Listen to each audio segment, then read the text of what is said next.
आपण पाहत आहात स्वराज्य न्यूज. सत्य हेच जे तुमच्या समोर.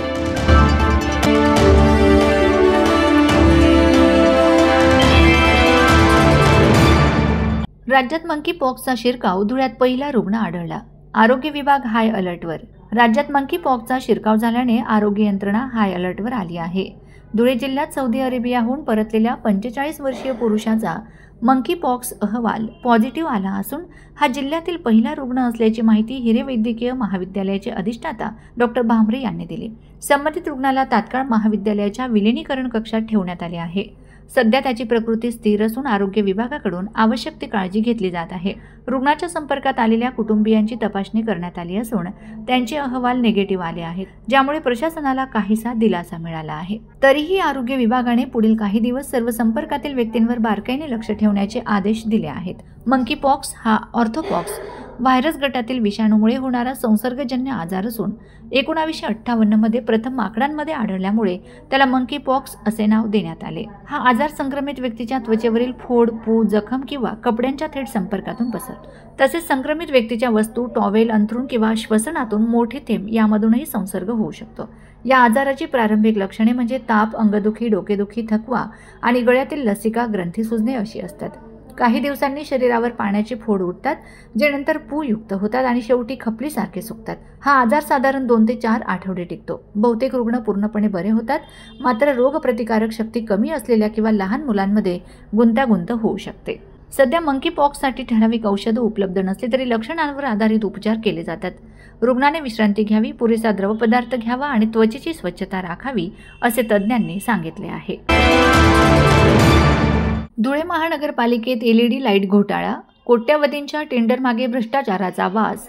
शिवसेना उभाटा आक्रमक. धुळे महानगरपालिकेच्या LED विद्युत व्यवस्था बसविण्याच्या प्रकल्पात कोट्यवधी रुपयांचा गैरव्यवहार झाल्याचा आरोप शिवसेना उभाटा गटाने केला आहे. कोट्यवधी रुपयांचे टेंडर काढूनही धुळे शहर अंधारात. आयुक्त किती लुटून खाणार असा सवाल शिवसेनेने करत उच्चस्तरीय चौकशीची मागणी जिल्हाधिकाऱ्यांकडे केली. या पार्श्वभूमीवर संतप्त शिवसैनिकांनी आयुक्तांना प्रतिकात्मक कंदील भेट देत निषेध नोंदवला. शिवसेनेच्या निवेदनानुसार धुळे महापालिकेने 2021 मध्ये गुजरात स्थित वल्लभ इलेक्ट्रिकल्स या कंपनीला सुमारे 10.65 कोटी रुपयांचा LED बसविण्याचा ठेका मंजूर केला होता. हा ठेका कायदेशीर मर्यादेपेक्षा 7% अधिक दराने मंजूर झाल्याचा आरोप करण्यात आला. यानंतर LED बसविण्याच्या कामांमध्ये तिप्पट चौपट दर आकारण्यात आले असल्याचे दस्तऐवजांसह आरोप करण्यात आले आहेत. शिवसेनेच्या नेत्यांनी सांगितले की बाजारात 400 रुपयांना मिळणारे दिवे महानगरपालिकेला 3 ते 8 हजार रुपयांना पुरवले गेले. करारनामा असूनही कामाचा GPS फोटो, पोल क्रमांक यांचा तपशील सादर करण्यात आला नाही. शहरात प्रत्यक्षात 12 ते 13 हजार पोल असून त्यावर 17,677 दिवे बसवल्याचे खोटे बिले सादर करून त्यांच्या मान्यतेसाठी दबाव टाकण्यात आल्याचा आरोप करण्यात आला. तसेच 3.61 कोटींचे नवीन टेंडर मंजूर करताना पूर्वीच्या कामांचे ऑडिट न करता मंजुरी देण्यात आली. मागील वल्लभ इलेक्ट्रिकल्स ठेकेदाराने 5 वर्षांच्या देखभालीची जबाबदारी न पाळता बिले उपसून फरार झाल्याचे सांगण्यात आले. त्याच्याकडून पुन्हा एकदा कोट्यवधींचा घोटाळा झाल्याचा दावा करण्यात आलाय. शिवसेना उभाटा गटाने प्रशासनावर गंभीर आरोप करत म्हटले की प्रशासक आणि ठेकेदार यांचे संगनमत झाल्याने जनतेचा पैसा दिवसाढवळ्या लुटला जात आहे. दरवेळी नवे टेंडर, नवे ठेकेदार आणि जुनीच फसवणूक सुरू आहे. या घोटाळ्याची सखोल चौकशी करून जबाबदार अधिकाऱ्यांवर फौजदारी गुन्हा दाखल करण्याची मागणी निवेदनाद्वारे अप्पर जिल्हाधिकाऱ्यांकडे करण्यात आली. याप्रसंगी शिवसेना उपजिल्हा प्रमुख नरेंद्र परदेशी, धीरज पाटील, डॉक्टर अनिल पाटील, प्रशांत ठाकूर, सुनील पाटील, मुन्ना पठाण, भूषण पाटील, कपिल लिंगायत, नितीन देशमुख, वैभव पाटील यांच्यासह अनेक शिवसैनिक उपस्थित होते. शहरातील सातत्याने वाढणारा अंधार आणि LED प्रकल्पातील अनियमितता पाहता नागरिकांमध्ये संताप व्यक्त होत असून पारदर्शक चौकशीची मागणी तीव्र होत आहे. या आयुक्तांचा दावा यांनी असा केला आहे की शहरामध्ये 24,000 पोल आहे. माझी माहिती महानगरपालिकेत काम केले, माझ्या माहितीप्रमाणे या शहरामध्ये फक्त 12,000 पोल आहे. आणि या वल्लभ इलेक्ट्रिकल जो गुजरातचा ठेकेदार होता, ज्याला 13 कोटींचा ठेका दिला, त्याने एक लाईट सरासरी 3,500 रुपयात लावलेला आहे. जो लाईट 500 रुपयात मिळतो, जो लाईट 1000 रुपयात मिळतो, तो त्याने 8,000 रुपये दर लावले. आणि असा ऑन अँड ॲव्हरेज त्याचा एक लाईट लावण्याचा खर्च आहे 7300 रुपये.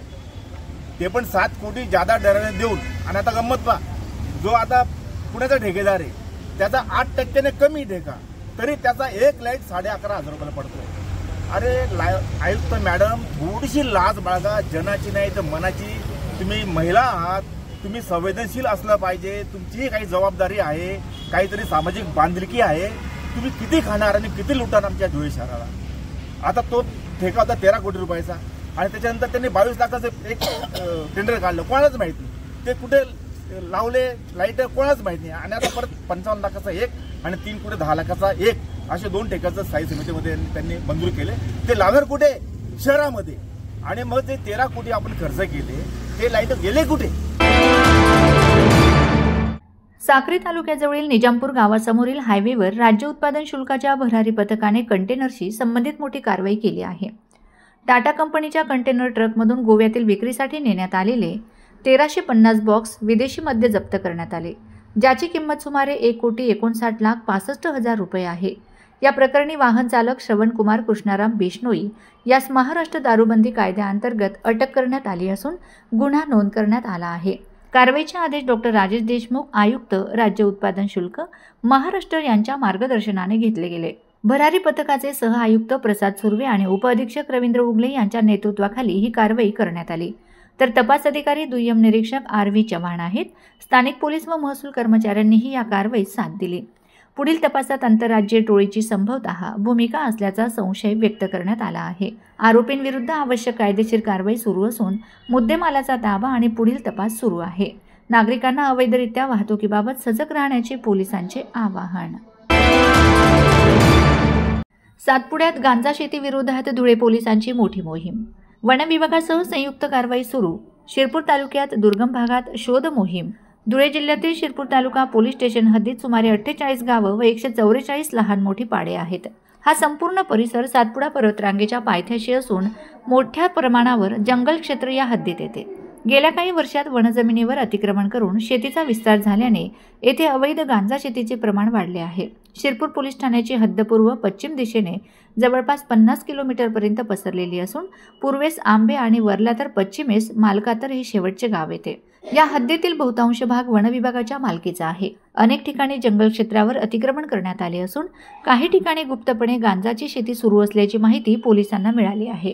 माननीय पोलीस अधीक्षक धुळे यांच्या मार्गदर्शनाखाली शिरपूर पोलिसांकडून अशा ठिकाणी वारंवार छापे टाकले जात आहेत. तसेच अंमली पदार्थांच्या दुष्परिणामांविषयी जनजागृती करून नागरिकांना परावृत्त करण्याचाही प्रयत्न सुरू आहे. तरीही काही गावांमध्ये आणि डोंगराळ भागात आंतरपीक म्हणून गांजाची लागवड सुरू असल्याचं आढळून येत आहे. या पार्श्वभूमीवर शिरपूर पोलीस ठाण्याचे सहाय्यक वनसंरक्षक प्रादेशिक व वन्यजीव शिरपूर यांना पत्रव्यवहार करून 10 ऑक्टोबर ते 30 ऑक्टोबर 2025 दरम्यान संयुक्त तपास मोहीम राबविण्याचे ठरविले आहे. या मोहिमेत वनपरिक्षेत्र अधिकारी सांगवी, बोराडी, शिरपूर व अनेर डॅम, वन्यजीव क्षेत्रातील 20 कर्मचारी आणि पोलीस ठाण्याचे 15 अंमलदार अशा एकूण 35 सदस्यीय संयुक्त पथकाची नेमणूक करण्यात आली आहे. हे पथक ड्रोनच्या सहाय्याने दुर्गम भागात शोध मोहीम राबवत आहे. गेल्या 2 दिवसात आंबे, चिपड, सकपाडा, खंबाळे, आसरापाणी, लागजा, हनुमान आणि चलारे परिसरातील वनजमिनीवर गांजा शेतीची काही ठिकाणी झाडे आढळून आली आहेत. ही मोहीम पुढील 1 महिना सुरू राहणार असून संबंधित ठिकाणांवर कारवाईची प्रक्रिया चालू आहे. पोलीस प्रशासनाने जनतेला आवाहन केले आहे की कोणीही गांजा किंवा अन्य अंमली पदार्थांची शेती करू नये, अन्यथा कठोर कारवाई केली जाईल. ही नोट जनहितार्थ धुळे पोलीस दलामार्फत जारी करण्यात आली आहे. मल्हारगडावरील हनुमान मंदिर लोकार्पित. आमदार मंगेश चव्हाणांचे प्रतिपादन. सह्याद्री प्रतिष्ठानच्या दुर्गसेवकांच्या जीर्णोद्धार कार्य गौरवले. लोकसंग्रहित भंडारा व पारंपरिक उत्सवाने कार्यक्रम समृद्ध.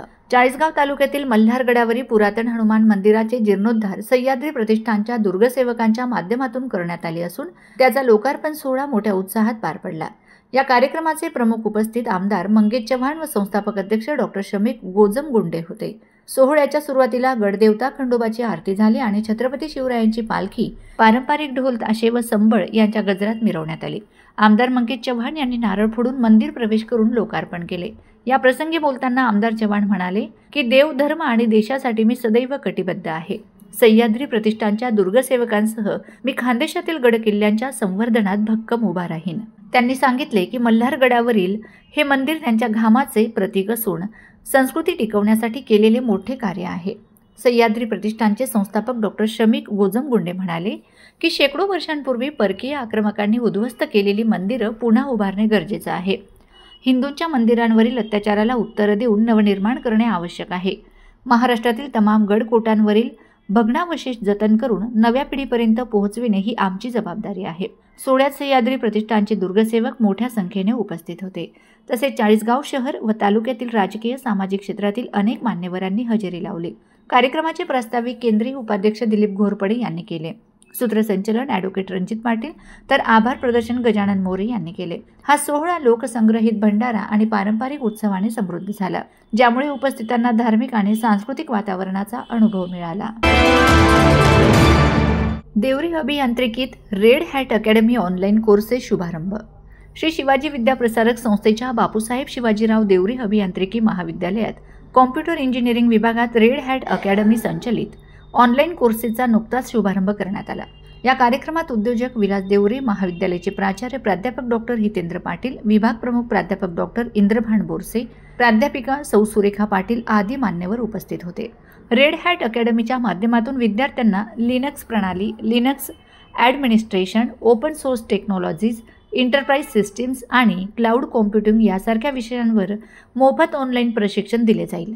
प्रशिक्षण पूर्ण करणाऱ्या विद्यार्थ्यांना सर्टिफिकेट देखील प्रदान केले जातील, ज्यामुळे जागतिक स्तरावर नोकरी संदर्भातील संधी खुल्या होतील. महाविद्यालयाचे प्राचार्य डॉक्टर हितेंद्र पाटील यांनी विद्यार्थ्यांना जास्तीत जास्त संख्येने या प्रशिक्षणाचा लाभ घेण्याचे आवाहन केले. विलास देवरे यांनी प्रशिक्षणाच्या आयोजनासाठी कॉम्प्युटर इंजिनिअरिंग विभागाचे अभिनंदन केले. प्राध्यापक डॉक्टर मयूर अग्रवाल व प्राध्यापक प्रीती गांगुर्डे यांनी प्रशिक्षणाचे संयोजन केले, तर विभाग प्रमुख प्राध्यापक डॉक्टर इंद्रभान बोरसे यांनी उपस्थितांचे आभार मानले. विद्यार्थी-विद्यार्थिनी मोठ्या संख्येने उपस्थित होते. संस्थेचे अध्यक्ष माननीय कुणालबाबा पाटील व महाविद्यालयाचे अध्यक्ष माननीय सुभाषदादा देवरे यांच्या मार्गदर्शनाखाली विभागाने प्रशिक्षणाचे यशस्वी आयोजन केले.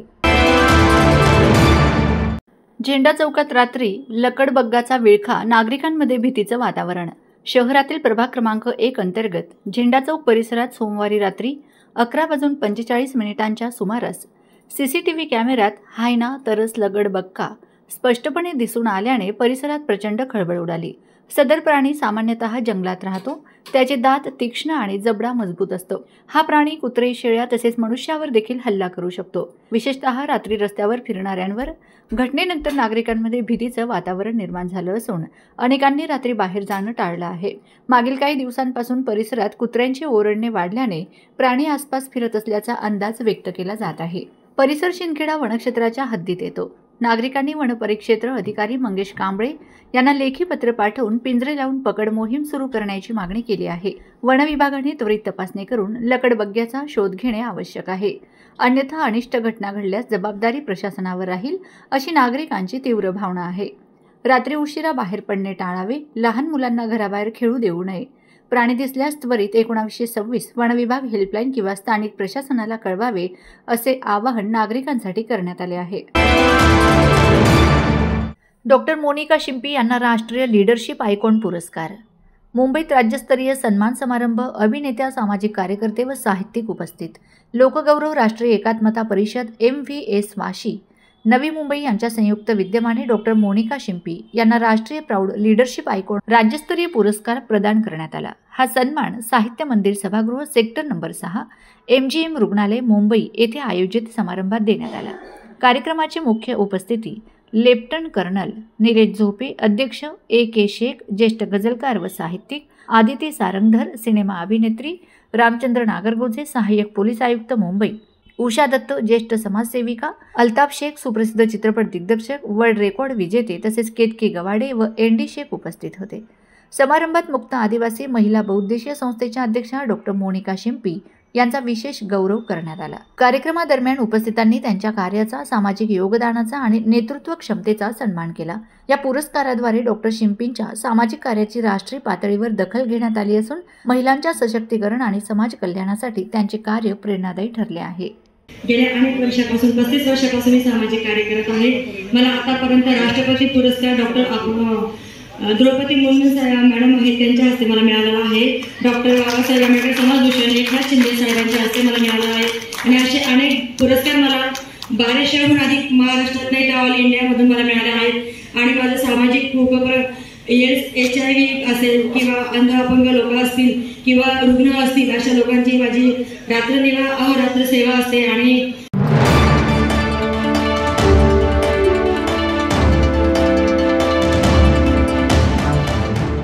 आपण पाहत आहात स्वराज्य न्यूज. सत्य हेच जे तुमच्या समोर.